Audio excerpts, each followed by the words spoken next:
নমস্কার বন্ধুরা, পিয়ালি পাত্র কুকিংয়ে সবাইকে স্বাগত। আমার আজকের রেসিপি বাঙালির অতি প্রিয় বিউলির ডাল। গরম ভাতে আলু পোস্ত আর বিউলির ডাল যেন অমৃতর সমান। তাই আমি আমার শাশুড়িমার কাছ থেকেই জানা রেসিপিটি তোমাদের সঙ্গে শেয়ার করব। প্রায় প্রত্যেকের বাড়িতেই বিউলির ডাল হয়ে থাকে, সকলেই খুব ভালো বানাতে পারে, কিন্তু আমি কিভাবে বানাই সেইটাই তোমাদের সঙ্গে আজকে শেয়ার করব। দেখো, ডালটাকে ভালো করে আমি ধুয়ে নিচ্ছি। চটকে ধুতে হবে, যাতে যতক্ষণ না সাদা ভাবটা কেটে যাচ্ছে। এইভাবে আমরা 3-4 বার করে ভালো করে ধুয়ে পরিষ্কার করে নেব ডালটাকে।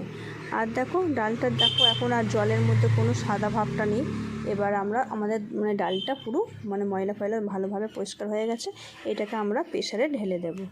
আর দেখো, আমি প্রেসারের মধ্যে ঢেলে দিচ্ছি। আর প্রেসারে ঠিক কীভাবে কতটা জল দিলে ডালটা ঠিকভাবে সেদ্ধ হবে, দেখো ঠিক যতটা আমি ডাল নিয়েছি তার থেকে ডাল থেকে আর 1 গাঁটের মতন আমরা হাত দিয়ে দেখলেই বুঝতে পারবো যে কতটা 1 গাঁট মতন জলটা নিয়ে নেব।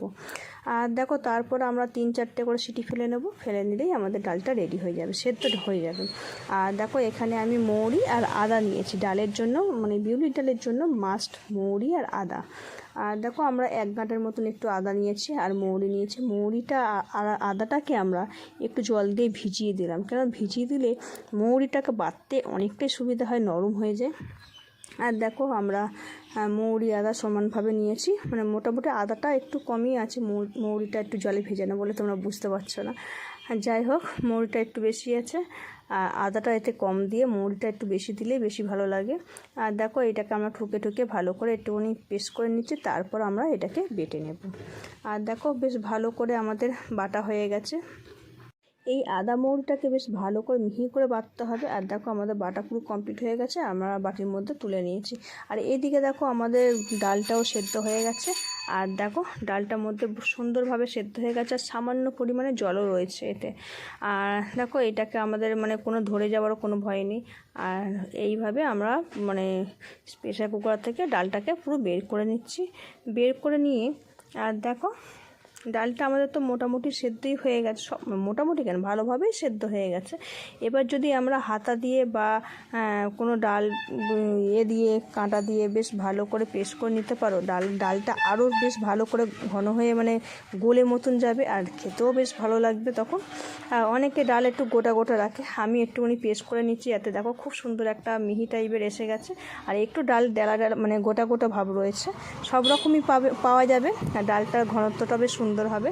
আর দেখো, এদিকে আমার কড়াইতে তেল দিয়ে, আর এদিকে আমি মৌরি আর শুকনো লঙ্কা ফোড়ন দিয়ে দিলাম। তারপরে দেখো, আর এই বিউলির ডালের ক্ষেত্রে দেখো, হিংটা বেশ মাস্ট। হিংটা দিলে বিউলির ডালের সেন্টটাই একটু অন্যরকম হয়ে যায়। আর দেখো, আমি এখানে বিউলির ডালের জন্য হিংও দিয়ে দিয়েছি, সেদ্ধ হয়ে গেছে। আর এখানে যে বাটা মশলাটা রেখেছিলাম, সেই আদা আর মৌরি, সেইটাকে আমরা দিয়ে হালকা একটু 2-1 বার নেড়ে ছেড়েই আমরা এর মধ্যে ডাল ঢেলে দেবো। বেশি নাড়াচাড়া করব না, কেননা মৌরিটা ধরে যাওয়ার ভয় থাকবে, আদা মৌরিটা। আর সেই জন্যে আমরা একটুখানি জল দিয়ে একটুখানি কষে নিচ্ছি, বাটি ধোয়া জলটাও দিয়ে দিলাম, আর যাতে বসে না যায়। আর দেখো, আমাদের যে ডালটা এবারে সেদ্ধ হয়েছে, সেই ডালটাকেও আমরা এর মধ্যে দিয়ে দেবো এবারে।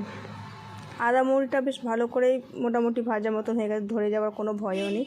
আর দেখো, ডালটা এবার দিয়ে দিচ্ছি।